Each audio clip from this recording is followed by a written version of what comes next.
नमो लोये सौहरिहन्ताणम् नमो लोये सौहृदानम् नमो लोये सौभागिर्याम् नमो लोये सौज्यायाम् नमो लोये सौत्रिकावती सावणम् ओंकारमिन्दु संयुक्त नित्यं जयन्ति योगिनः कामदमोक्षदं च ओंकाराय नमो नमः मङ्गलं भगवान् मङ्गलं गौतमोनि मङ्गलं कुन्कुण्डारि विजेन्द्रमोसुमङ्गलं नमः समयसाराय स्वानुभूत्या चकास्ते चित् स्वभावाय भवाय सर्वाः विभाव निदाताय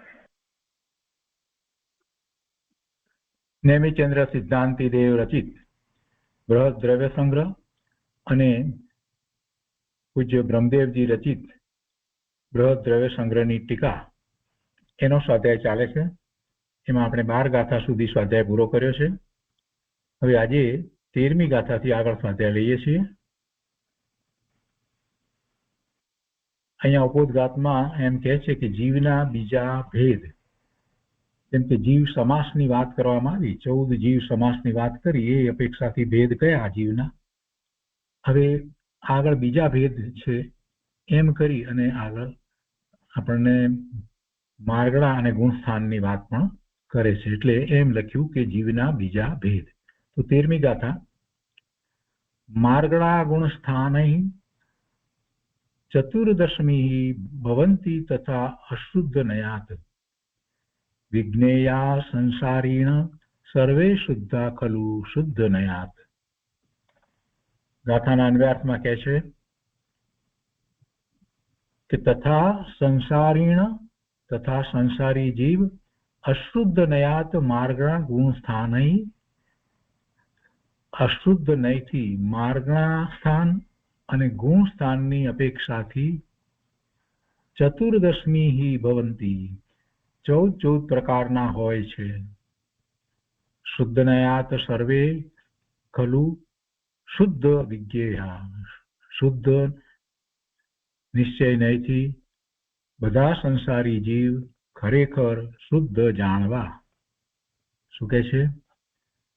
તથાથી શરૂઆત શા માટે કરી? કેમ કે આગળ જે વાત કરવામાં આવી છે ને, 12 જે જીવ સમાસની વાત કરવામાં આવી, તો એ પછી આગળ કહે છે કે તથા એ સિવાય આગળ બીજું પણ છે એમ કરીને.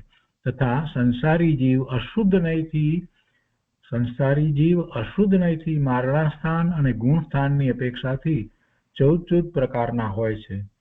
શુદ્ધ નિશ્ચય નયથી બધા સંસારી જીવ ખરેખર શુદ્ધ જાણવા.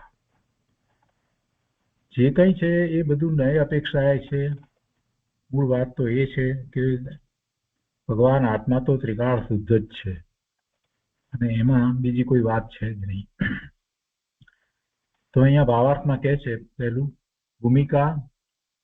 બૃહદ દ્રવ્ય સંગ્રહની આ ગાથાની ભૂમિકામાં લખ્યું છે કે હવે શુદ્ધ પારિણામિક પરમ ભાવ ગ્રાહક શુદ્ધ દ્રવ્યાર્થિક નય. શુદ્ધ દ્રવ્યાર્થિક નય કેવો? તો કે શુદ્ધ પારિણામિક પરમ ભાવ ને ગ્રહવા વાળો છે એવો શુદ્ધ દ્રવ્યાર્થિક નય. શુદ્ધ દ્રવ્યાર્થિક નય કહીએ એટલે અંતરમાં એ વાત આવવી જોઈએ કે શુદ્ધ પારિણામિક પરમ ભાવ ગ્રાહક એવો એ શુદ્ધ દ્રવ્યાર્થિક નય છે. અને એવા શુદ્ધ દ્રવ્યાર્થિક નયે બધા જીવો, સર્વ જીવો, જીવ માત્ર શુદ્ધ બુદ્ધ એક સ્વભાવમય છે. શુદ્ધ બુદ્ધ એક સ્વભાવમય છે. કઈ અપેક્ષાથી વાત કરી? શુદ્ધ દ્રવ્યાર્થિક નય.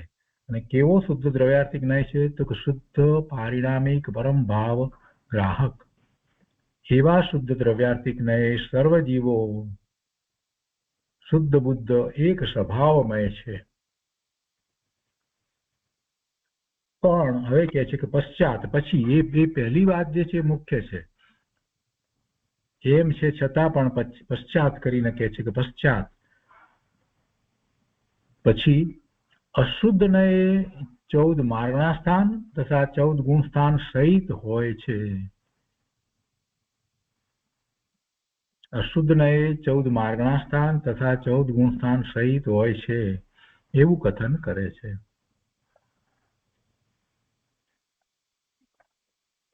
હવે એનો વિસ્તાર પહેલા તો પ્રશ્ન કર્યો છે કે પેલું પશ્ચાત કેમ કહ્યું, પછીથી એમ કેમ કહ્યું, એનો પ્રશ્ન કર્યો કે શુદ્ધ દ્રવ્યાર્થિક અને અશુદ્ધ નયોના વિષયો એકી સાથે હોવા છતાં પ્રથમ શુદ્ધ દ્રવ્યાર્થિક નય અને પશ્ચાત અશુદ્ધ નય એમ કેમ કહ્યું? દ્રવ્યાર્થિક શુદ્ધ દ્રવ્યાર્થિક નય અને અશુદ્ધ દ્રવ્યાર્થિક નય એ બંને તો એક સાથે રહ્યા છે, તો નય અપેક્ષાથી જુદું પાડીને ક્રમમાં કહેવાય.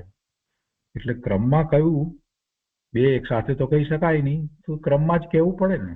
પણ ક્રમમાં કહ્યું તો પણ પહેલા કેમ શુદ્ધ દ્રવ્યાર્થિક નય કહ્યું ને પછીથી અશુદ્ધ નયની વાત કેમ કહી? આવો પ્રશ્ન. તો એનો ઉત્તર આપ્યો છે, કેમ કે એનું પ્રયોજન છે આ પ્રશ્નનું, કે શુદ્ધ દ્રવ્યાર્થિક નયનો વિષય એક જ આશ્રય કરવા યોગ્ય છે. એટલે એ મૂળભૂત વાત છે, મુખ્ય વાત છે, પ્રયોજનભૂત વાત છે, આત્માને હિતનું કારણ છે. એટલે શુદ્ધ દ્રવ્યાર્થિક નયનો વિષય એ એક જ ઉપાદેય છે, આશ્રય કરવા યોગ્ય છે. કેમ કે તેના આશ્રય જીવને ધર્મરૂપ શુદ્ધ પર્યાય પ્રગટે છે અને તેથી દુઃખનો અભાવ થઈ સુખરૂપ દશા થાય છે. તો પછી શુદ્ધ દ્રવ્યાર્થિક નયનો વિષય હોય એની જ પહેલી વાત આવે ને. અને પછી કહે છે કે અશુદ્ધ નયના વિષયના આશ્રયે જીવને અશુદ્ધ પર્યાય પ્રગટે છે, વિભાવ ભાવરૂપ પર્યાય થાય છે. અશુદ્ધ નયના વિષયના આશ્રયે જીવને અશુદ્ધ પર્યાય પ્રગટે છે, માટે તેનો આશ્રય છોડવા યોગ્ય છે. અને તેમ બતાવવા માટે શાસ્ત્રોમાં શુદ્ધ દ્રવ્યાર્થિક નયને પ્રથમ અને અશુદ્ધ દ્રવ્ય નય વ્યવહાર નયને પશ્ચાત કહેવામાં આવે છે. અને આ વાત સમયસાર ગાથા 7 જયસેન આચાર્ય ભગવાનની ટીકામાંથી આ વાત લેવામાં આવી છે. તો આટલી સ્પષ્ટતા કરી અને હવે આગળ કહે છે શુદ્ધ પારિણામિક પરમ ભાવ લક્ષણ જે કહ્યું હતું ને, તો એની વાત કરે છે કે શુદ્ધ પારિણામિક પરમ ભાવ. એમાં પહેલું પારિણામિકનો અર્થ સહજ ભાવ છે. જો 5 ભાવ આપણે કહીએ છીએ એ ભાવ છે જીવના છે. ઔદૈિક ભાવ, ઔપશમિક ભાવ, ક્ષયોપશમિક ભાવ અને ક્ષાયિક ભાવ. આ 4 ભાવ જે છે એ ક્ષણિક છે, એ પર્યાય રૂપે છે.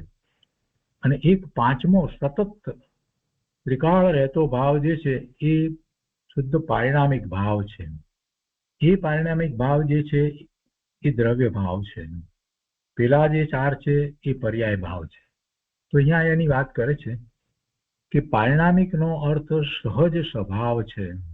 સમયસારની 320 ગાથાની અંદર જયસેન આચાર્ય ભગવાનની ટીકાની અંદર આ પારિણામિક ભાવ વિશે ની વાત કરવામાં આવી છે અને એની પર પૂજ્ય ગુરુદેવે ઘણો વિસ્તાર પણ કર્યો છે. એટલે પારિણામિક ભાવની વાત કરતા અહીંયા જે કહ્યું છે એની સાથે આપણે જે સમજ્યા છીએ 320મી ગાથામાંથી એ પણ બરાબર જોડી દઈએ તો ખ્યાલ આવે છે કે બરાબર વસ્તુ સ્વરૂપ આમ જ છે. પારિણામિક ભાવનો અર્થ સહજ સ્વભાવ છે, એ સહજ છે, એ નવું ઉત્પન્ન થતું નથી, એ અભૂતાર્થ નથી, સહજ સ્વભાવ છે. પારિણામિક ભાવનો અર્થ જ એ થાય છે. કેટલા પ્રકારે છે એ વાતને પછી લઈએ, પણ પહેલા તો એ સહજ વસ્તુ છે. એમાં પછી સહજ પારિણામિક ભાવ જે છે એમાં ભવ્યત્વ, અભવ્યત્વ, જીવત્વ એમ આપણે 3 પ્રકાર પાડીએ છીએ. પણ મૂળ વાત શું છે તો કે સહજ સ્વભાવ છે.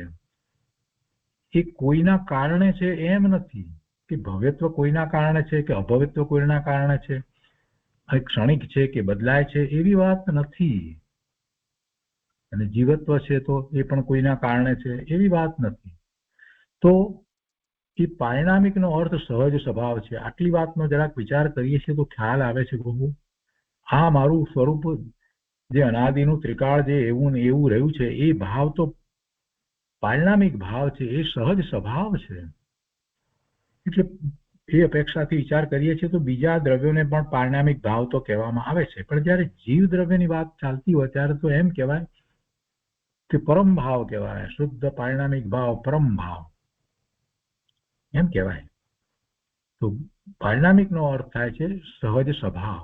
તો બીજા દ્રવ્યોનો પણ એવું પોતાના ગુણ પ્રમાણે જે સહજ સ્વભાવ છે એને પણ પારિણામિક તો કહેવાય, પણ અહીંયા તો આત્માની વાત છે. શુદ્ધ પરમ પારિણામિક ભાવ એમ પણ કહેવામાં આવે છે જીવના પારિણામિક ભાવને. ઉત્પાદ વ્યય રહિત ધ્રુવ એક રૂપ સ્થિર રહેવા વાળો ભાવ એ પારિણામિક ભાવ છે. ઉત્પાદ વ્યય ક્યાં થાય? ઉત્પાદ અને વ્યય તો પર્યાયના છે. આ ભાવ, જીવનો ભાવ, જે એક સરખો ભાવ જે રહ્યો છે એમાં કોઈ બદલાવ આવતો નથી. એ ધ્રુવ ભાવ, એક રૂપ સ્થિર રહેવા વાળો ભાવ એ પારિણામિક ભાવ છે. અને આ પારિણામિક ભાવ સર્વે જીવોને સામાન્ય હોય છે. સર્વે જીવોને એક સરખો સામાન્ય પારિણામિક ભાવ છે. અર્થાત સર્વે જીવો ત્રણેય કાળ, અનાદિ અનંત, ત્રણેય કાળ, અનંત કાળથી અને પછી અનંત કાળ સુધી, અનંત કાળથી શરૂ કરીને અને અત્યારે વર્તમાન એક સમયનો અને તે પછીથી ભવિષ્ય અનંત કાળ, એટલે અનાદિ અનંત સર્વે જીવો ત્રણેય કાળ, ભૂતકાળ, વર્તમાન કાળ અને ભવિષ્યકાળ, ત્રણેય કાળે ધ્રુવ સ્વરૂપે, શક્તિ રૂપે શુદ્ધ છે. એમાં કોઈ મલિનતા નથી. એ શુદ્ધ છે. આવો પારિણામિક ભાવ છે. એ પરમ પારિણામિક ભાવ એ જ પોતાનું સ્વરૂપ છે અને જીવને એ જ ઉપાદે છે. એનો જ એને નિર્ણય કરવાનો છે. આ વર્તમાન પર્યાયનું લક્ષ કરી અને જીવ નકામોનો અથડાઈ રહ્યો છે, કૂટાઈ રહ્યો છે, વલખા મારી રહ્યો છે, દુઃખી થઈ રહ્યો છે, ભ્રમણ કરી રહ્યો છે, એ શુક્રા કરી રહ્યો છે, કેમ કે એ પોતે પોતાના શુદ્ધ પારિણામિક ભાવને સમજ્યો નથી અને જાણ્યો નથી, એનો વિચાર કર્યો નથી, એની ભાવના કરી નથી.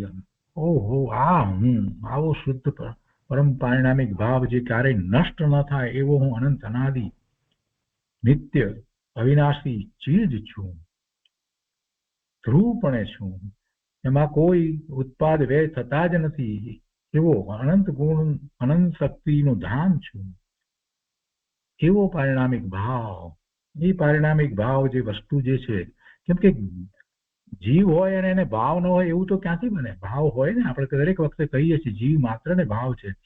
કઈ એને મન છે એટલે ભાવ છે? અરે મન, વાણી, કાયા આ તો બધી બહારની વસ્તુઓ છે એને કારણે ભાવ છે? ના, એનું જ્ઞાન એ બધામાં રોકાય છે.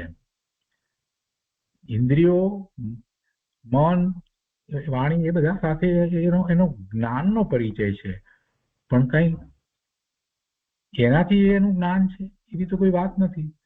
તો સીધું ભગવાન જ્ઞાન રહિત થઈ જાય. એમને ક્યાં મન, વાણી, કાયા કાંઈ પણ છે? એટલે એ વાત જ નથી. એ પોતે પારિણામિક ભાવે છે અને પોતાના શુદ્ધ પારિણામિક ભાવે જ પોતે પરિણમી રહ્યા છે. તો એમાં અનંત ગુણ છે અને એમાં જ્ઞાન દ્વારા પોતે અનંત ગુણના ભવનને અનુભવી રહ્યા છે. અભૂતપૂર્વ દશા એમણે તો પ્રગટ કરી છે. એટલે એવો પારિણામિક ભાવનો વિશ્વાસ આવવો, એવું પોતે છે એવો નિર્ણય થવો, અને નિર્ણય થાય અને પછી એની રુચિ થાય, એનું લક્ષ્ય કરે, તો પછી પરિણામો, પર્યાયો નિર્મળ થવા માંડે. અને એ પરિણામ નિર્મળ થાય છે એ જ સમ્યક દર્શન, સમ્યક જ્ઞાન, સમ્યક ચારિત્રના રત્નત્રયના પરિણામ છે. એટલે આવો પારિણામિક ભાવ એનો નિર્ણય જીવે કરવાનો છે. શું કહે છે? બહુ સરસ વાત છે અહીંયા તો, કે પારિણામિક ભાવ સર્વ જીવોને સામાન્ય હોય છે. અર્થાત સર્વે જીવો ત્રણેય કાળ, અનાદિ અનંત ધ્રુવ સ્વરૂપે, શક્તિ રૂપે શુદ્ધ છે. આ પારિણામિક ભાવ, એ પારિણામિક ભાવ શુદ્ધ પરમ પારિણામિક ભાવ પોતે ભગવાન આત્મા એ ત્રિકાળ રહે છે. એ દ્રવ્યાર્થિક નયનો વિષય છે, એ પર્યાર્થિક નયનો વિષય નથી. પર્યાર્થિક નયનો વિષય હોય, પર્યાર્થિક નયના જે વિષય હોય એ તો પર્યાય રૂપે હોય છે, અને પર્યાય રૂપે હોય છે એ તો બદલાયા કરે છે. એ તો પર્યાય નવી નવી થાય છે. જૂની પર્યાય જે છે એનો વ્યય થાય છે, એટલે એ તો ઉત્પાદ વ્યય સહિત હોય છે. જ્યારે આ તો ધ્રુવ છે, એક રૂપ સ્થિર રહેવા વાળો છે. આવો પારિણામિક ભાવ છે. જે નવા નવા જે થાય છે એ બધા અભૂતાર્થ છે. આ તો વસ્તુ ભૂતાર્થ છે, ત્રણેય કાળે રહેવા વાળી છે. અને પાછું પોતે ધ્રુવ સ્વરૂપે શક્તિ રૂપે શુદ્ધ છે, અનંત ગુણની શક્તિ, એવો એ પારિણામિક ભાવ છે. અને એવું જીવન, એ જીવત્વ શક્તિ ની વાત આપણે જે કરીએ છીએ, તો એ પારિણામિક ભાવ એ જીવત્વ છે. એ પેલા 10 પ્રાણો રૂપ જીવત્વ નથી, એનું ચેતના રૂપ જીવન છે. અને એમાં સહજ ભાવ છે. એટલે સહજ ભાવની વાત જયારે કરી છે ત્યારે એ અભવ્યત્વ પણ હોય ને ભવ્યત્વ પણ હોઈ શકે. એટલે એમ અભવ્યત્વ, ભવ્યત્વ અને જીવત્વ એમ 3 પ્રકારે પારિણામિક ભાવની વાત સમયસારની 320મી ગાથાની જયસેનાચાર્ય ભગવાનની ટીકામાં આવે છે. હવે અહીંયા આગળ કહે છે, બીજા ભાવની વાત કહે છે, બાકીના 4 ભાવની. તો કહે છે કે ઔદૈક, ઔપશમિક, ક્ષયોપશમિક અને ક્ષાયિક એ 4 ભાવોથી રહિત જે ભાવ છે તે પારિણામિક ભાવ છે. દ્રવ્ય પોતાને ધારી રાખે એવો એ પારિણામિક ભાવ છે. અને આ જે 4 ભાવ જે છે એ પર્યાય રૂપ છે. ઔદૈક ભાવ, ઔપશમિક ભાવ, ક્ષયોપશમિક અને ક્ષાયિક ભાવ. તો અહીંયા કહે છે કે એ ભાવો, 4 ભાવોથી જુદો આ પારિણામિક ભાવ છે. ભાઈ ભાવોથી રહિત જે છે, એ ભાવોથી રહિત ભાવ છે તે પારિણામિક ભાવ છે. દ્રવ્ય પોતાને ધારી રાખે છે, અર્થાત પોતે હયાત રહે છે, તેથી તેને પરિણામ કહે છે. જે હયાત રહે છે, જે કાયમ રહે છે, એ અપેક્ષા પરિણામ, બદલવાની અપેક્ષાથી વાત નથી. તો એવા પરિણામ સ્વરૂપ ભાવને પારિણામિક ભાવ કહેવામાં આવે છે. અને આ 5 ભાવોમાં કર્મ ઉપાધિની 4 દશા, ઉદય, ઉપશમ, ક્ષયોપશમ અને ક્ષય, જેમનું નિમિત્ત કારણ છે એવા 4 ભાવો છે. 5 ભાવોમાંથી આ જે 4 ભાવ છે, ઔદૈક ભાવ, ઔપશમિક ભાવ, ક્ષયોપશમિક ભાવ અને ક્ષાયિક ભાવ, એને અપેક્ષા છે. શેની અપેક્ષા છે? એને કર્મ ઉપાધિની અપેક્ષા છે. નિમિત્ત એમાં કર્મનું છે. એટલે કે કર્મના ઉદય છે, કર્મનો ઉપશમ છે, કર્મનો ક્ષયોપશમ છે કે કર્મનો ક્ષય છે, એમ એ ઔદૈક, ઔપશમિક, ક્ષયોપશમિક અને ક્ષાયિક ભાવ કહેવાય છે. એટલે અહીંયા કહે છે કે આ 5 ભાવોમાં કર્મ ઉપાધિની આ 4 ભાવો છે એને તો અપેક્ષા છે.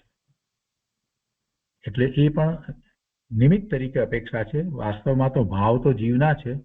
કોઈ એ ભાવ કર્મ કરાવે છે એવો એનો અર્થ નથી. એમનું નિમિત્ત કારણ છે. પણ આમાં નિમિત્ત કારણ એવું હોય છે, કર્મનો ઉદય જે છે એ વખતે એવો છે અને એનો એ ભાવ છે. તો જેવો ભાવ એનો છે એ વખતે સામે કર્મનો ઉદય એવો છે. કર્મનો ઉપશમ એ પ્રમાણે થાય છે. જો ઉપશમ તો માત્ર મોહની કર્મની પ્રકૃતિમાં જ થાય છે. દર્શન મોહની અને ચારિત્રક મોહની કર્મની પ્રકૃતિ જે છે એમાં જ ઉપશમ થાય. એ સિવાય ઘાતી કર્મની બીજી પ્રકૃતિઓનો વિચાર કરીએ તો એમાં કોઈ ઉપશમ થતો નથી. કોઈ કર્મની પ્રકૃતિમાં ઉપશમ નથી. માત્ર મોહની કર્મમાં દર્શન મોહની અને ચારિત્ર મોહની કર્મની પ્રકૃતિની અંદર ઉપશમ છે. તો એવો ઉપશમ થાય છે એ વખતે જીવનો કેવો ભાવ છે, એ ભાવને ઉપશમ ભાવ કહેવાય. જો ભાવ જીવના છે અને એના નામ આપવામાં આવ્યા છે, એ સામે જે નિમિત્ત તરીકે કર્મ છે એનું શું થાય છે એના ઉપરથી અપાયા છે. એ વખતે શું થાય છે, જીવનો આ ભાવ જે છે, તો એ વખતે સામે કર્મનો ઉદય છે તો એને ઔદૈક ભાવ કહેવાય. સામે પેલો કર્મનો ઉપશમ છે તો એ ભાવને ઔપશમિક ભાવ કહ્યો. તો આપણને ખ્યાલ આવે છે કે ઉદય ભાવ જે છે તો એ સામે કર્મનો ઉદય છે એવો ભાવ કરે છે જીવ, તો એ તો ધર્મનો ભાવ હોઈ શકે જ નહીં, શુભાશુભ ભાવ જ હોય. પણ ઉપશમની વાત કરીએ કે જ્યારે દર્શન મોહની કર્મની અને ચારિત્ર મોહની કર્મની પ્રકૃતિ જે છે એનો ઉપશમ થઈ જાય. ઉપશમ એટલે એ વખતે એટલો સમય માટે એ ફળ આપવાની સ્થિતિમાં ન રહે. આવું બને એનો અર્થ કે એ ભાવ કેવો હોવો જોઈએ? એ ભાવ ઉત્કૃષ્ટ હોવો જોઈએ. એ ભાવ કોઈ સામાન્ય ભાવ ન હોય. એ ઉપશમ ભાવ કોઈ સામાન્ય ભાવ ન હોય. કર્મની પ્રકૃતિ સામે એ ફળ આપવાની સ્થિતિમાં ન રહે એવું જ્યારે બનતું હોય તો એનો અર્થ શું થયો? એ ભાવ તો ઉત્તમ ભાવ છે. એટલે એ ઔપસમિક ભાવ એને કહેવામાં આવે, પણ એ બધું સમય રહેતો નથી. અંતર્મુહૂર્તથી વધારે ઔપસમિક ભાવ હોય નહીં. તો સમ્યક દર્શન થાય છે ત્યારે પેલા એ ઔપસમિક સમ્યક દર્શન થાય છે. દર્શન મોહની અને ચારિત્ર મોહની કર્મની જે અનંતાનુબંધીની પહેલી ચોકડી, તો એનો ઉપશમ થાય છે, અને એવું સમ્યક દર્શન જે છે એને ઔપસમિક સમ્યક દર્શન કહીએ છીએ. અને પછી એ ક્ષયોપશમિક થાય છે. તો એ ક્ષયોપશમ વખતે જે છે, તો એ જે ભાવ જીવનો ભાવ છે, તો એ સામે કર્મની પ્રકૃતિના ક્ષયોપશમ છે, તો એ ક્ષયોપશમિક ભાવ છે. અને પછી ક્ષાયિક ભાવનો વિચાર કરીએ તો ચારે ઘાતી કર્મની પ્રકૃતિના જે ક્ષય છે, તો એની સામે 9 પ્રકારે એના ભાવ છે. ઘાતી કર્મની પ્રકૃતિનો પૂર્ણપણે જ્યારે ક્ષય થઈ જાય છે, તો એ ભાવને ક્ષાયિક ભાવ કહેવામાં આવે. તો બધી પ્રકૃતિનો જે ક્ષય થઈ જાય છે, તો એ બધી પ્રકૃતિના ભાવ જે છે તે ક્ષાયિક ભાવ, અને એ 9 પ્રકારના ક્ષાયિક ભાવ એટલા માટે કહેવામાં આવે છે. 18 પ્રકારના ઔપસમિક ભાવ કહેવામાં આવે છે, 2 પ્રકારના ઉપશમ ભાવ કહેવામાં આવે છે, 21 પ્રકારના ઉદય ભાવ કહેવામાં આવે છે. આ રીતે બધા ભાવ જે કહેવામાં આવે છે એના વર્ણનો છે. પણ એ બધાની અંદર નિમિત્ત કારણ તરીકે શું છે? કર્મની પ્રકૃતિ છે. તો એ વાત અહીંયા કરી છે કે આ 5 ભાવોમાં કર્મ ઉપાધિની 4 દશા, કર્મ ઉપાધિની 4 દશા, ઉદય, ઉપશમ, ક્ષયોપશમ અને ક્ષય જેમનું નિમિત્ત કારણ છે, એવા 4 ભાવો છે જેમાં કર્મ ઉપાધિ રૂપ નિમિત્ત બિલકુલ નથી. જેમાં કર્મ ઉપાધિ રૂપ નિમિત્ત બિલકુલ નથી, માત્ર દ્રવ્ય સ્વભાવ જ જેવું કારણ છે, એવો એક પારિણામિક ભાવ છે. જો અહીંયા થોડુંક સમજવાનું છે, આ પારિણામિક ભાવ અને ક્ષાયિક ભાવ એ 2 વસ્તુ જુદી છે. ક્ષાયિક ભાવ જે છે એ તો નવો ઉત્પન્ન થાય છે, અને એમાં કર્મનો ક્ષય થાય છે. સામે કર્મની બધી પ્રકૃતિનો ક્ષય થઈ જાય છે ત્યારે ક્ષાયિક ભાવ, 9 પ્રકારના ક્ષાયિક ભાવ, એમાં કેવળ જ્ઞાન જે છે એ પણ ક્ષાયિક ભાવ છે, કેવળ દર્શન છે એ પણ ક્ષાયિક ભાવ છે, અને ક્ષાયિક સમ્યક્ત્વ જે છે, ક્ષાયિક ચારિત્ર છે, એ બધા ક્ષાયિક ભાવ છે. તો એ બધા નવા થાય છે, અને સામે એ કર્મની પ્રકૃતિનો ક્ષય થાય છે. એટલે ક્ષાયિક ભાવ જે થયો, કેવળ જ્ઞાન, કેવળ દર્શન, અનંત વીર્ય પ્રગટ થયું અને સુખ પ્રગટ થયું, આ બધું જે થયું, તો એ બધું ક્ષાયિક ભાવે છે. એ ક્ષાયિક ભાવે છે, એ પારિણામિક ભાવ નથી.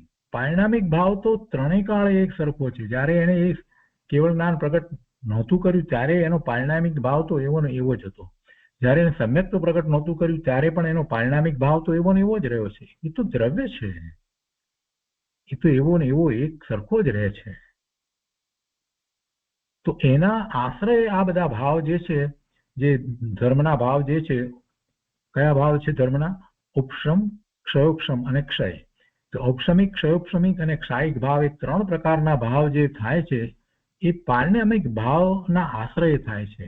એટલે કે એનું લક્ષ્ય કરતા, એનો નિર્ણય કરી એનું લક્ષ્ય કરતા એવા શુદ્ધ પરિણામ થાય છે, નિર્મળ ભાવ થાય છે. એ બધા ધર્મના ભાવ છે. એ બધા ધર્મના, એ 3 ધર્મના ભાવ છે. ઔદયિક ભાવ છે તે ધર્મનો ભાવ નથી, એ શુભાશુભ ભાવ છે, એ વિભાવ ભાવ છે. હવે આગળ લઈએ.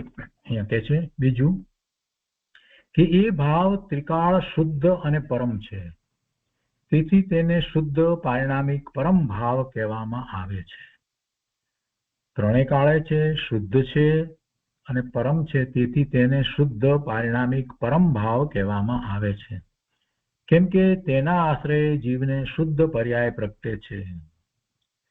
બીજા 4 ભાવોને અપરમ ભાવ કહેવામાં આવે છે, પરમ ભાવ નથી. બીજા 4 ભાવ અપરમ ભાવ કહેવામાં આવે છે, કેમ કે એ પર્યાય રૂપ છે, અને તેમના આશ્રય જીવને ખરેખર આવી નિર્મળ પર્યાય જે છે એ પ્રગટ થતી નથી, પરંતુ વિકલ્પ થાય છે. એટલે એને માટે એ અપેક્ષાથી એમ કહેવામાં આવે છે કે એ અપરમ ભાવ કહેવામાં આવે છે, કેમ કે તેમના આશ્રય જીવને અશુદ્ધ પર્યાય પ્રગટે છે. એટલે ખરેખર તો એનો આશ્રય થઈ શકતો નથી, પણ એવો વિકલ્પ છે. એટલે જે પર્યાય થાય છે તે અશુદ્ધ પર્યાય છે. અને આ સંબંધીનું વિશેષ વર્ણન શ્રી પંચાસ્તિકા શાસ્ત્રની ગાથા 53 થી 68 અને તેની ટીકામાં તથા મોક્ષશાસ્ત્ર એટલે તત્વાર્થ સૂત્ર, એના અધ્યાય 2 સૂત્ર 1 થી 8 અને તેની ટીકામાં કરવામાં આવ્યું છે ત્યાંથી જોઈ જવું. તો આ જે અપરમ ભાવ કહેવામાં આવે છે કે જે પર્યાય રૂપે છે એ ભાવ જે છે તો એ નવો નવો પ્રગટ થાય છે અને એના આશ્રય અશુદ્ધ પર્યાય પ્રગટે છે. ત્યાં પણ જરાક સમજવાનું છે કે એનો આશ્રય ખરેખર થતો નથી. ઔદૈહિક ભાવ કે ક્ષાયિક ભાવ જે છે તો એ પર્યાય રૂપ ભાવ છે ને એનો આશ્રય નથી થતો, પણ એનો વિકલ્પ ઉઠે છે અને વિકલ્પના આશ્રય જે ભાવ થાય એક શુભ ભાવ હોઈ શકે, પણ શુદ્ધ ભાવ ન હોય. એનો વિકલ્પ થયો તો એથી શુભ ભાવ હોઈ શકે, અશુભ તો ન હોય પણ શુભ ભાવ હોઈ શકે, પણ શુભ ભાવ છે એ શુદ્ધ ભાવ નથી. એટલે અહીંયા એમ કહ્યું છે કે અશુદ્ધ પર્યાય પ્રગટે છે, એ અપેક્ષાથી અશુદ્ધ પર્યાય પ્રગટે છે એમ કહેવાય. બીજી રીતે આપણે એમ પણ કહીએ છીએ કે એનો વિચાર કરવા જતા એના આશ્રય તો વિકલ્પ થાય છે. બે વાત થઈ. તે પછીથી ત્રીજી વાત અહીંયા કહે છે કે સમસ્ત કર્મરૂપી વિષ વૃક્ષને ઉખેડી નાખવામાં સમર્થ એવો આ પરમ ભાવ ત્રિકાળ નિરાવરણ છે. એ પોતે પરમ ભાવ જે છે એ આ કર્મરૂપી વિષ વૃક્ષને ઉખેડી નાખે એમ નથી કહેવાનો હશે, પણ એવા પરમ પારિણામિક ભાવ નું લક્ષ્ય કરી અને એમાં એકાગ્રતા કરવામાં આવે છે એટલે કર્મની નિર્જરા થાય છે. અને ક્યાં સુધી નિજરા થાય છે કે પૂર્ણપણે પણ કર્મની બધી પ્રકૃતિનો ક્ષય થઈ જાય એવી નિજરા થાય છે. તો એટલે કે ક્ષાયિક ભાવ પ્રગટે છે. તો સમસ્ત કર્મરૂપી વિષ વૃક્ષને ઉખેડી નાખવામાં સમર્થ એવો આ પરમ ભાવ એ ત્રિકાળ નિરાવરણ છે. અહીંયા તો એ વાત કરવી છે કે એને કોઈ આવરણ છે જ નહીં. એ ત્રિકાળ ત્રણેય કાળે નિરાવરણ છે. કર્મનું આવરણ એની ઉપર નથી.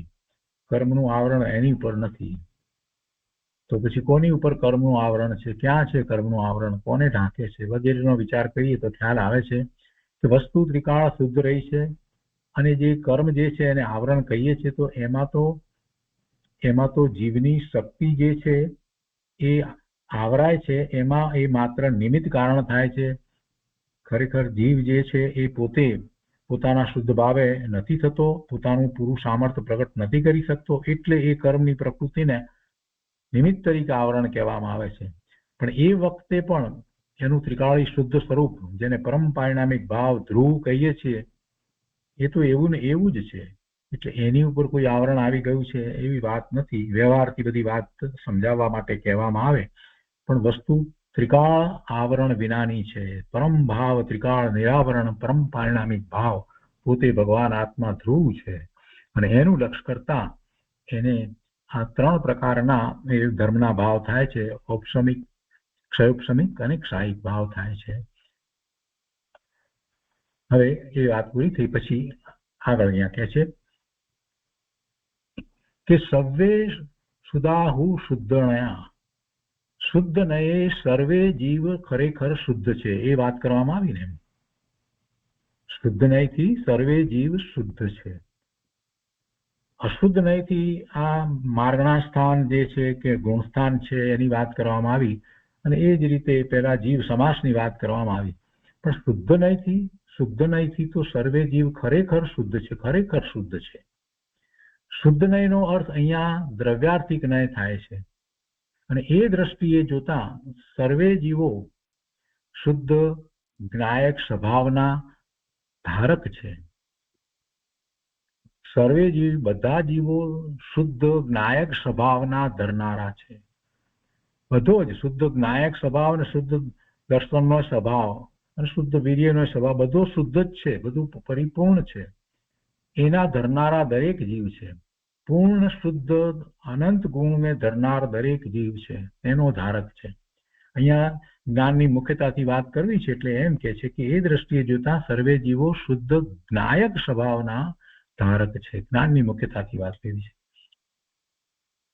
માત્ર પર્યાય દ્રષ્ટિએ જીવોની પર્યાયોમાં ફેર હોય છે તે બતાવવા માટે અહીં તેને અશુદ્ધ નયનો વિષય કહેવામાં આવે છે અને તે પર્યાયો જીવ પોતે પોતાથી જ પરથી નિરપેક્ષપણે નિશ્ચય નય કરે છે. એ બધી પર્યાયો જે કરે છે તે જીવ પોતે પોતાથી જ કરે છે એવો જ નિશ્ચય છે. પોતાથી કરે છે એમ નિશ્ચય કહેવાય. પરથી નથી કરતો, પરથી નિરપેક્ષપણે પોતાથી કરે છે એમ નિશ્ચય. નિશ્ચય એટલે એમ સત્ય છે.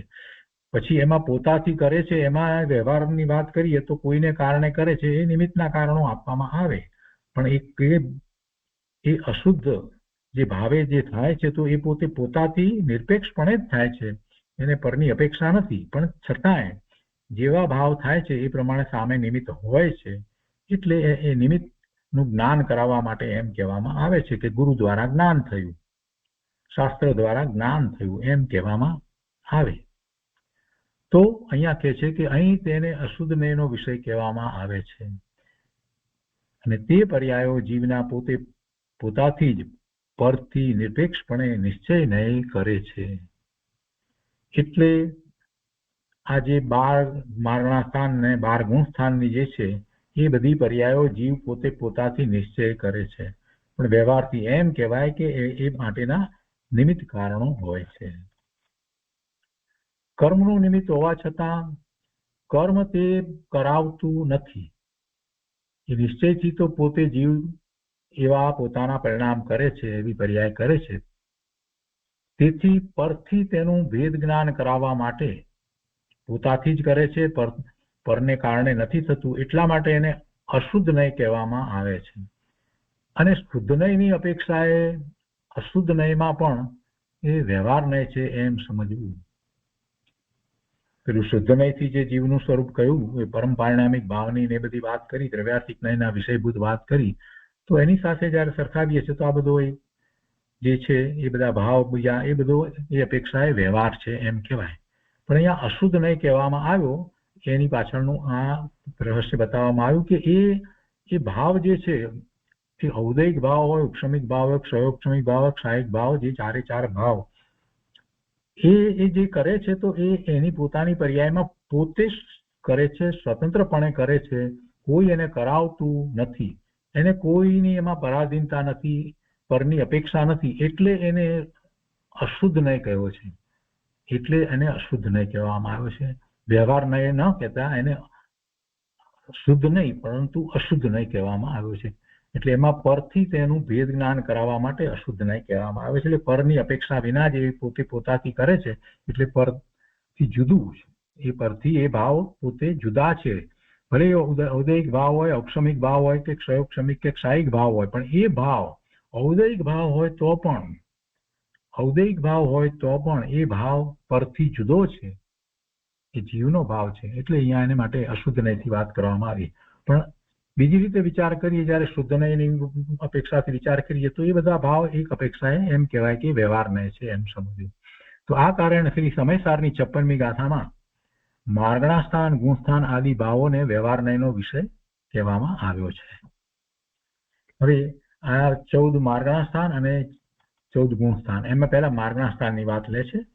તો માર્ગણા સ્થાન કયા છે? 14.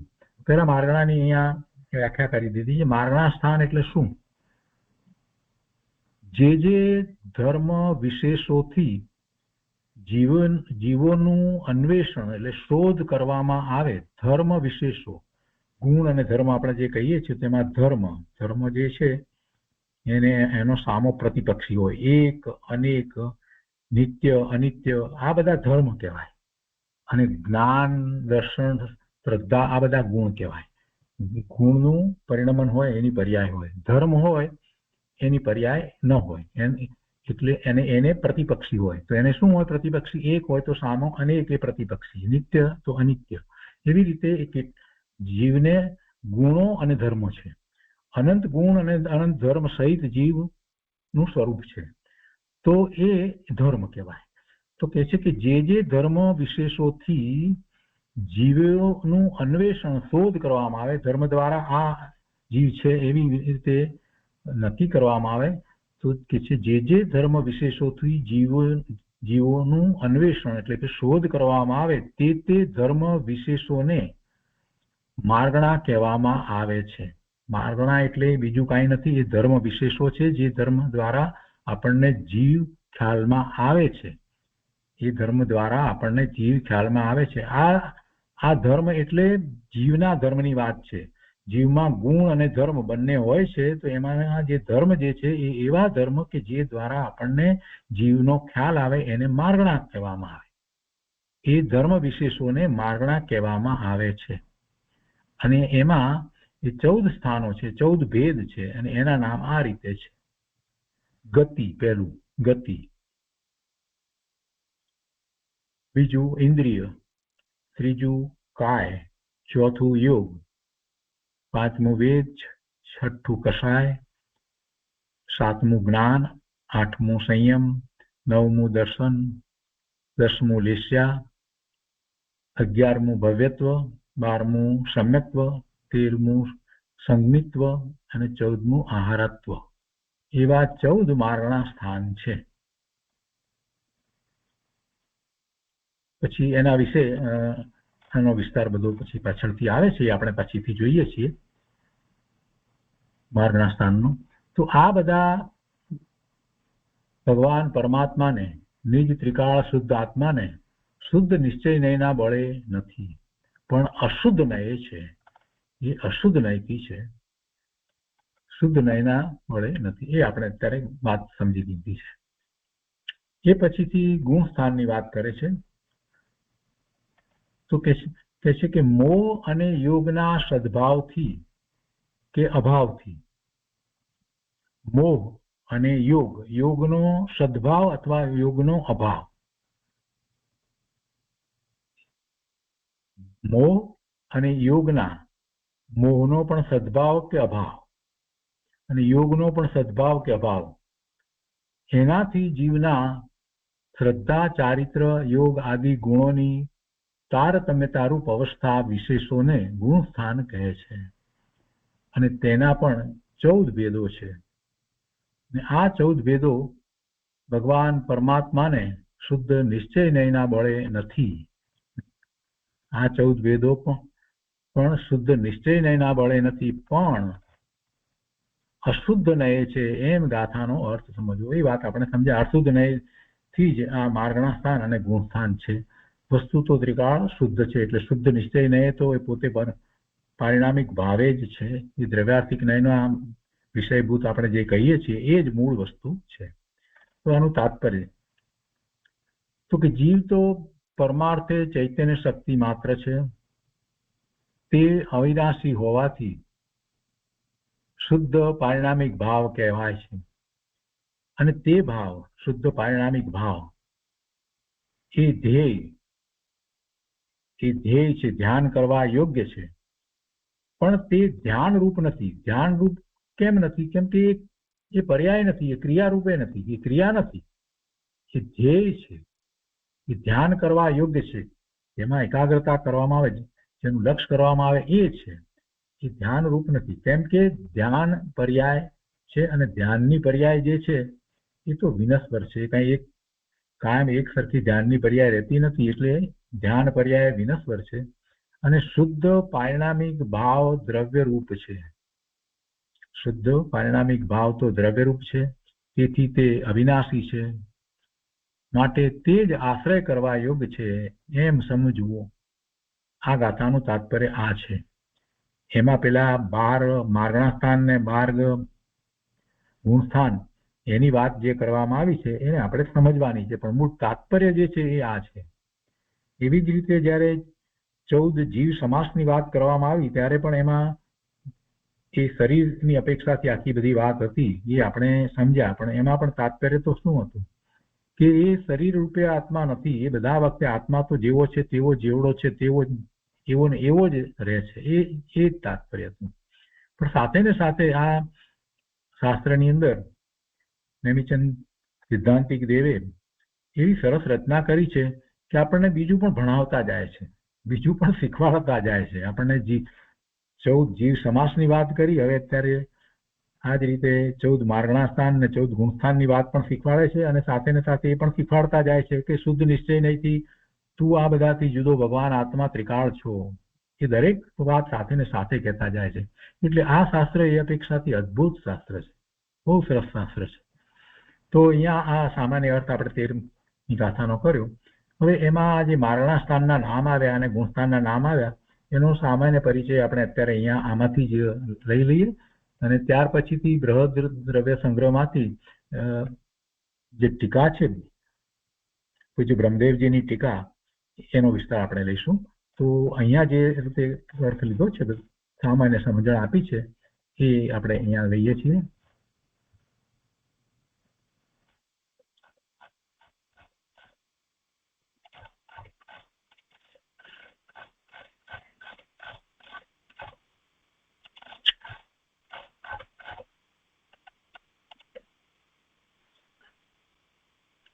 અહીંયા એક ગાથા આપી છે કે ગઈ ફૂટનોટની અંદર ગઈ ઇન્દ્રિયેષુ કાયે જોગે વેદે કષાયણાય સંયમ દંશનલેશા ભવિયા સંમત શનિ આહારે. આ મારણા માટેની ગાથા છે. તો એનો અર્થ થાય છે પહેલું કે ગતિ, તો ગતિ કેટલી? 4 ગતિ છે. 4 ગતિ.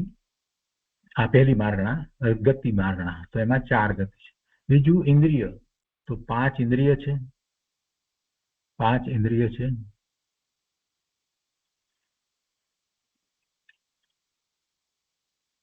ત્રીજું કાય, એટલે 6 કાય છે. આપણે એ વાત આપણે 6 કાયની વાત આપણે સમજ્યા છે.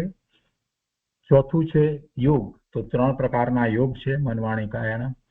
પાંચમું વેદ છે, 3 વેદ છે, પુરુષવેદ, નપુંસક વેદ, ત્રિવેદ એ પ્રમાણે. છઠ્ઠું કષાય છે, 25 પ્રકારના કષાય. સાતમું જ્ઞાન છે, તો એમાં 8 પ્રકારના જ્ઞાનની વાત લીધી. એ પણ વાત આપણે પહેલા આવી ગઈ છે 8 પ્રકારના જ્ઞાનની. 5 પ્રકારે સુજ્ઞાન ને 3 પ્રકારે કુજ્ઞાનની વાત આવી ગઈ. સંયમ 8મું છે તે સંયમ, 8મી મારણા સંયમ. તો સંયમમાં 5 પ્રકારના સંયમ, એક અસંયમ અને સંયમાસંયમ એમ કરી અને કુલ 7 થાય. 5 સંયમ, એક અસંયમ અને એક સંયમાસંયમ એમ 7 છે. પછી 9મું દર્શન છે, તો 4 દર્શન, એ વાત પહેલા આપણે સમજ્યા છીએ. લેસ્યા, 10મું લેસ્યા છે, તો 6 પ્રકારની લેસ્યા છે, એ પણ આપણે જાણીએ છીએ. 3 શુભ લેસ્યા છે અને 3 શુભ લેસ્યા છે. 11મું ભવ્યત્વ, એ ભવ્યત્વ 2 પ્રકારે છે, અભવ્ય અને ભવ્ય. 12મું સમ્યક્ત્વ, તો સમ્યક્ત્વ 6 પ્રકારે છે. 13મું સંજ્ઞિત્વ, એ 2 પ્રકારે છે. અને 14મું આહાર, એ 2 પ્રકારે. એટલે એમ એ 14 માર્ગણા સ્થાન છે. એમ આ 14 માર્ગણા સ્થાન છે. એના વિશેષ વિસ્તારપૂર્વકના વર્ણનો છે અને એ અત્યારે આપણે નથી લેતા, પછીથી લઈએ. અત્યારે સામાન્ય આપણે આટલા સમજી લીધા છે. અને પછી ગુણસ્થાનો માટે પણ અહીંયા એ રીતે પંક્તિઓ આપી છે કે મિચ્છે શાસન મિશ્રો અવિરદમો દેશ વિરદોય વિરદા પમત ઈદરો અપૂર્વ અણિયઠ સુહુમો કુવસંત क्षीणमोहो सजोग के लीजिणो अजोगी य 14 गुण ठाणाणी य कमेण सिद्धाय नाद्वा. તો એમાં 14 ગુણસ્થાનના નામની વાત કરી દીધી છે. તો એ 14 ગુણસ્થાન જે છે એનો સામાન્ય અર્થ આપણે અત્યારે પહેલા લઈ લઈએ છીએ. તો પહેલું ગુણસ્થાન મિથ્યાત્વ, મિથ્યાત્વ સંબંધી, અને એ મિથ્યાત્વ ગુણસ્થાન સંબંધી. મિથ્યાત્વ સંબંધી તો બધી વાત ઘણી છે, કેટલા પ્રકારે મિથ્યાત્વ એ તો બરાબર છે, પરંતુ મિથ્યાત્વ ગુણસ્થાન સંબંધી પણ ઘણો વિસ્તાર છે.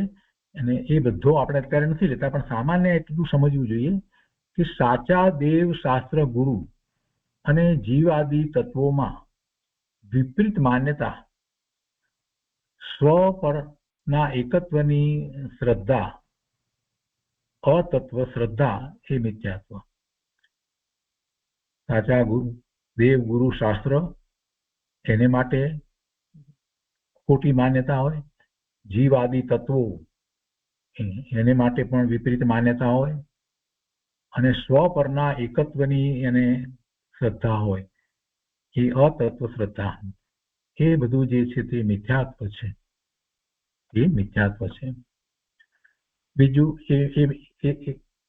એવી માન્યતા સહિત જે જીવ છે એ મિથ્યા દ્રષ્ટિ જીવ છે, એની શ્રદ્ધા મિથ્યા છે, ખોટી છે. એટલે એ ગુણસ્થાન, એવી શ્રદ્ધા વાળા જે છે એ પહેલા ગુણસ્થાને છે, મિથ્યાત્વ ગુણસ્થાને છે એમ કહેવાય. બીજું સાસાદન, તો સમ્યક્ત્વ છોડીને મિથ્યાત્વ તરફ જવું. એટલે અહીંયા કહેવાનો આશય એવું છે કે જ્યારે પહેલી વખતે સમ્યક્ત્વ જ્યારે થાય છે તો ઉપસમ સમ્યક્ત્વ છે, તો એ ઉપસમ સમ્યક્ત્વનો કાળ અંતર્મુહૂર્તનો પૂરો થઈ જાય તે પછીથી એ જે ગુણસ્થાને જાય છે એ બીજું ગુણસ્થાન હોય છે. એટલે પહેલા મિથ્યાત્વ સહિત જે છે જેને સમ્યક્ત્વ થાય છે તો ચોથું ગુણસ્થાન આવે છે, પણ એ ઉપસમ છે, ઔપસમિક છે. અને એ અંતર્મુહૂર્ત પછી તો એ કર્મની પ્રકૃતિની અપેક્ષાએ વિચાર કરીએ તો એનો પછી તો એ ઉપસમ જે હતો એ પછી એ ઉપસમ ચાલ્યો જાય છે, ઉપસમ રહેતો નથી. ઘણો સમય સુધી ફળ ના આપે એવી દશા જે હતી કર્મની એ હવે રહેતી નથી. તો એના જે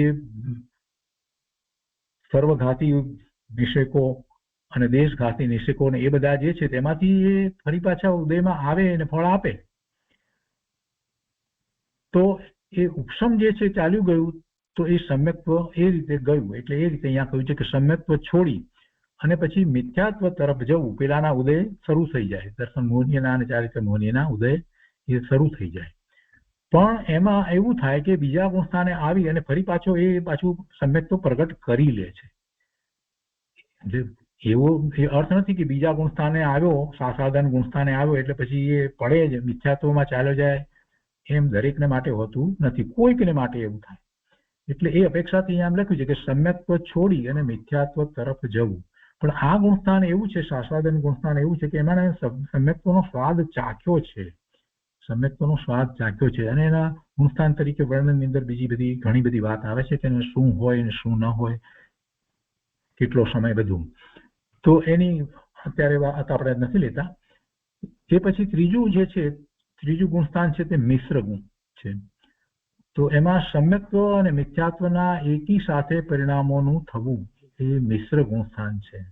એટલે બીજું આવે અને પછી ત્રીજું આવે ને ફરી પાછો ચોથા એમાં આવી જાય છે. તો એવી જે દશા આવે છે ત્રીજું ગુણસ્થાનની, એમાં સમ્યક્ત્વ અને મિથ્યાત્વના એકી સાથે પરિણામોનું થવું એ મિશ્ર ગુણસ્થાન કહેવામાં આવે છે, ત્રીજું ગુણસ્થાન હોય છે. ચોથું ગુણસ્થાન કે જે જીવ પોતે એવો પુરુષાર્થ કરે છે, મિથ્યાત્વ સહિત છે એ, અને જે ગુણસ્થાને આવે છે એ ચોથું ગુણસ્થાન છે, એને અવિરત સમ્યક્ત્વ કહેવામાં આવે છે. અને એવા જીવને અવિરત સમ્યક દ્રષ્ટિ કહેવામાં આવે છે. તો અવિરત સમ્યક્ત્વ એ ચોથું ગુણસ્થાન છે. તો કે છે કે સમ્યક્ત્વ તો છે જ, સમ્યક્ત્વ તો છે, અને પછી એની આખી પ્રોસેસનો વિચાર આપણે કરીએ તો એ પહેલા ઔપસમિક હોય છે અને પછી ક્ષયોપસમિક થઈ જાય છે, કે પછી ક્ષાયિક પણ થઈ જાય, એનો જેવો પુરુષાર્થ છે એ પ્રમાણે. પણ એ અવિરત સમ્યક્ત્વ જે છે એટલે એની વાત કરતા કહે છે કે સમ્યક્ત્વ તો છે જ, અને ક્ષાયિક થતા પહેલા એક ક્ષયોપસમિક સમ્યક્ત્વ થયું હોય તો એ તો ઘણો લાંબો સમય સુધી રહેતું હોય છે.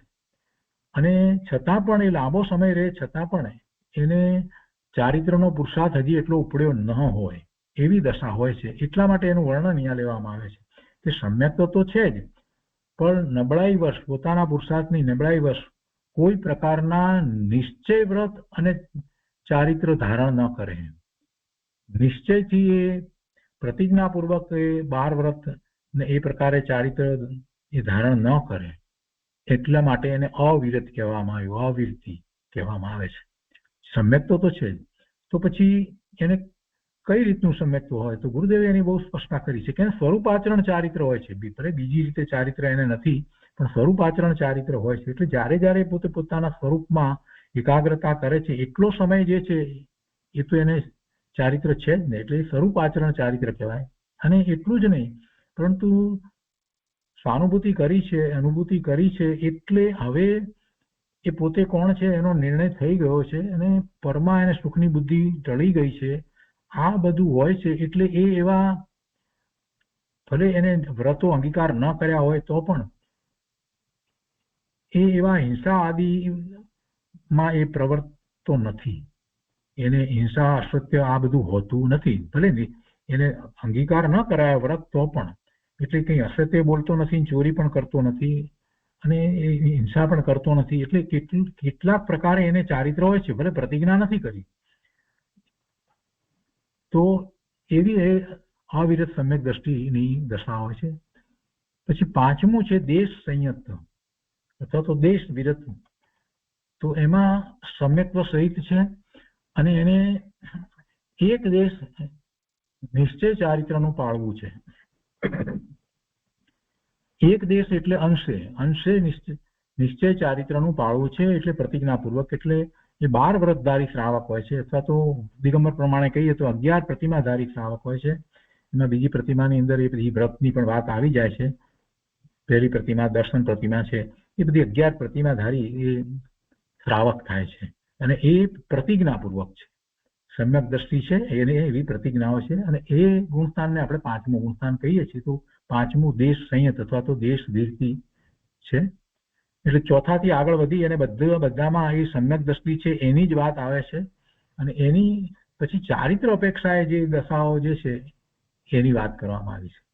તો પાંચમું થયું. પછી છઠ્ઠું છે, તો છઠ્ઠું પ્રમથ સંયત છે. પણ છઠ્ઠું પ્રમથ સંયત ગુણસ્થાન પાંચમામાંથી છઠ્ઠું નથી આવતું, પરંતુ એ સાતમે એ એવું અંતરંગ સાતમું ગુણસ્થાન અપ્રમથ સંયત નું પ્રગટ કરે છે. એ પછીથી એ સવિકલ્પ થાય છે, કેમ કે સાતમું ગુણસ્થાન નિર્વિકલ્પ દશામાં આવે છે.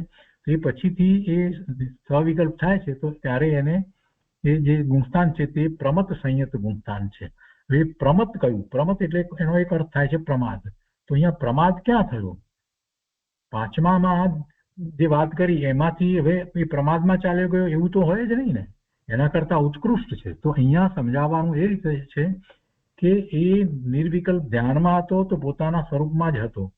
એ સાતમા ગુણસ્થાનની દશામાં હતો, તો ત્યાંથી જ્યારે એ સવિકલ્પ થાય છે, તો એ સવિકલ્પ થયો એટલે એ અપેક્ષાથી એને પ્રમદ કહેવાયો. એટલો પ્રમાદ થયો કે વિકલ્પમાં આવ્યો સાતમાંથી, એટલે એ રીતે એનું નામ પ્રમદ સંયત કહેવાય. પણ એ સંયમ છે અને એમાં વિશેષતા એ છે છઠ્ઠા ગુણસ્થાનની દશાની અંદર કે એને સકલ ચારિત્ર છે. એને ચારિત્ર લીધું છે, દેશ ચારિત્ર નથી, એને સકલ ચારિત્ર છે. દેશ સંયતની અંદર પાંચમા ગુણસ્થાનની અંદર જે ચારિત્ર હતું એ ચારિત્ર તો એ શ્રાવકનું ચારિત્ર હતું, 12 વ્રત વગેરે. અને એમાં પહેલા 5 વ્રત જે છે તો એને અણુ વ્રત હતા. આ તો મુનિ દશા અંગીકાર કરે છે, એને તો 5 મહાવ્રત હોય છે.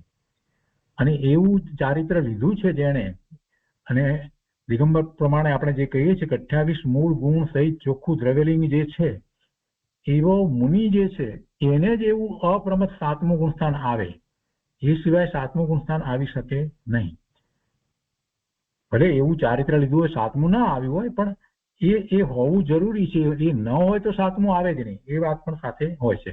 તો છઠ્ઠા ગુણસ્થાનની દશામાં જ્યારે છે તો છઠ્ઠું ગુણસ્થાન કહીએ તો એને બાહ્યમાં ચોખ્ખું દ્રવ્યલિંગ હોય છે 28 મૂળ ગુણ સહિત, અને એ સાતમા ગુણસ્થાને પ્રચુર સ્વસંવેદન ન થયું હોય તો પણ આત્મામાં સ્વરૂપની અંદર વિશેષ એકાગ્રતા કરતો હોય, લીનતા કરતા હોય, એવી એમની દશા હોય છે. અને ત્યાંથી પછી સવિકલ્પ થાય છે. તો એ છઠ્ઠું ગુણસ્થાન છે અને એમાં પોતાને જે સંયમ લીધો છે, સકલ સંયમ, જે નિર્ગ્રંથ મુનિની દશા જે છે એના તરફની સભાનતા હોય છે, મુખ્યપણે શુભ ભાવ જ હોય છે. તો એ વાત અહીંયા સમજવાની છે. તો કે છે કે સમ્યક ચારિત્રની ભૂમિકામાં અહિંસા આદિ શુભ ઉપયોગ રૂપ મહાવ્રતોને પાળે છે એ પ્રમાદ છે. એટલે આ મહાવ્રતોને પાળે છે એ પ્રમાદ છે એમ સમજાવ્યું છે. તો એ પ્રમાદ તો અપેક્ષાથી પ્રમાદ કહ્યો, કેમ કે એમાં શુભ ભાવ છે એટલે. અને પ્રમાદ શા માટે? શુદ્ધ ભાવની અપેક્ષાએ એ શુભ ભાવને પ્રમાદ કહ્યો છે. કઈ એ મુનિ પ્રમાદી નથી. પ્રમાદનો અર્થ અહીંયા આળસ નથી થતો. અહીંયા તો શુદ્ધ ભાવની અપેક્ષાએ જે શુભ ભાવ છે તો એમાં એનું લક્ષ છે, એની સભાનતા છે, એટલે એને પ્રમદ કહેવામાં આવ્યું, પ્રમાદ કહેવામાં. સર્વથા નગ્ન દિગંબર દશા પૂર્વક મુનિપદ હોય છે. આ છઠ્ઠું ગુણસ્થાન છે. તે પછીથી અપ્રમત સંયત, અને અપ્રમત સંયત દશા જે છે એ નિર્વિકલ્પ ધ્યાનમાં જ હોય છે. એ પ્રમાદ રહિત થઈને માત્ર આત્મા સ્વરૂપમાં સાવધાન રહે છે, આત્મ સ્વરૂપમાં સાવધાન રહે છે, સ્વરૂપમાં જ રહે છે, એમાં જ સાવધાન છે, એટલે એમાં એકાગ્રતા છે, માત્ર સ્વરૂપમાં જ એકાગ્રતા છે. તો એવી જે દશા જેટલો સમયની છે તો એટલો સમય એ અપ્રમત્ત સંયત ગુણસ્થાન છે. અને એ અંતર્મુહૂર્ત સુધી રહે છે. જો અંતર્મુહૂર્ત કરતા એ એક મુહૂર્ત થી 2 ઘડીથી વધારે થાય તો એ શ્રેણી ચડી જાય. એટલે 7મા ગુણસ્થાને જે છે એ ફરી પાછા સ્વવિકલ્પ થાય છે, એટલે છઠ્ઠે આવે છે. અને છઠ્ઠે થી ફરી પાછા એ અંતર્મુહૂર્તની અંદર 7મે પોતાના સ્વરૂપને સ્પર્શે જ છે. એટલે છઠ્ઠે સાતમે ઝૂલતા મુનિરાજ એમ આપણે કહીએ છીએ. બીજી વાત એ છે કે 7મા ગુણસ્થાનની દશામાં 4થા ગુણસ્થાને જે સમ્યક દ્રષ્ટિ છે એ પણ નિર્વિકલ્પ ધ્યાનમાં એવો પુરુષાર્થ કરે છે તો 7મા ગુણસ્થાનની દશાને પ્રગટ કરી શકે છે. પણ એવું ક્યારે બને કે એને પહેલા એવી મુનિ દીક્ષા નગ્ન દિગંબર મુનિ થયો હોય અને ગુણસ્થાન એનું 4થું હોય, અંતરંગ દશા એવી હોય અને એ પુરુષાર્થ કરે તો 4થેથી સીધા 7મે આવે. તીર્થંકર ભગવાન દીક્ષા લે છે તો દીક્ષા લઈ અને નગ્ન દિગંબર મુનિ દીક્ષા લઈને મૌન થઈ અને સીધા ધ્યાનમાં બેસી જાય છે તો 7મું ગુણસ્થાન પ્રગટ કરી દે છે. એવી રીતે જીવોનો એવો પુરુષાર્થ હોય છે કે સમ્યક દર્શન થયું અને એની સાથે તરત જ બધું છોડી ત્યાગી નિર્ગ્રંથ થઈ અને બાહ્યમાં નિર્ગ્રંથ મુનિ દશા અંગીકાર કરી અને ધ્યાનમાં બેસી અને 7મું ગુણસ્થાન પ્રગટ કરે. પણ એમને વસ્ત્ર સહિત કોઈને 7મું ગુણસ્થાન આવી જાય, મુનિ દશા અંગીકાર કરે નહીં અને 7મું ગુણસ્થાન આવી જાય, એમ બનતું નથી. 5મા ગુણસ્થાને છે એ સંયમ છે અને દેશ સંયમ છે તો એ પણ 7મા ગુણસ્થાને આવે. પણ શું એ પહેલા તો કે એને નગ્ન દિગંબર મુનિ દશા એની હોય તો નગ્ન દિગંબર મુનિ હોય એની ગુણસ્થાન અપેક્ષાએ 4થા ગુણસ્થાન જેવી અંતરંગ દશા 4થા ગુણસ્થાન જેવી કે અંતરંગ દશા 5મા ગુણસ્થાન જેવી હોય તો એ પણ વિશેષ પુરુષાર્થ કરી અને 7મા ગુણસ્થાનની દશાને પ્રગટ કરી શકે છે. તો આ અપ્રમત્ત સંયત ગુણસ્થાનની વાત છે. એટલે મુનિ દશા એ તો બહુ મહત્વની વાત છે અને મુનિ દશા હોવી એ એવો પુરુષાર્થ હોવો એ તો બહુ મોટી વાત છે.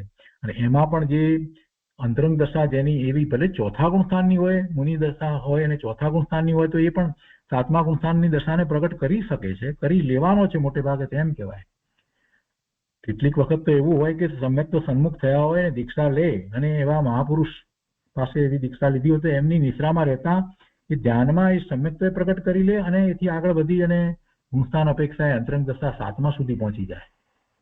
એટલે આ જે મુનિ દીક્ષા ગ્રહણ કરવામાં આવે છે નગ્ન દિગંબર 28 મૂળ ગુણ સહિત એ કોઈ નાની વાત નથી. એમાં તો ઘણું મોટું કાર્ય થઈ શકે છે, બહુ મોટી વાત છે.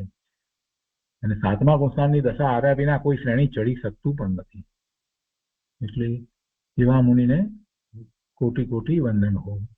તો આજનો સાથે આપણે અહીંયા સુધી રાખીએ છીએ. આગળના ગુણસ્થાન વિશેની વાત પછી આવતા સ્વાધ્યાયમાં લઈશું.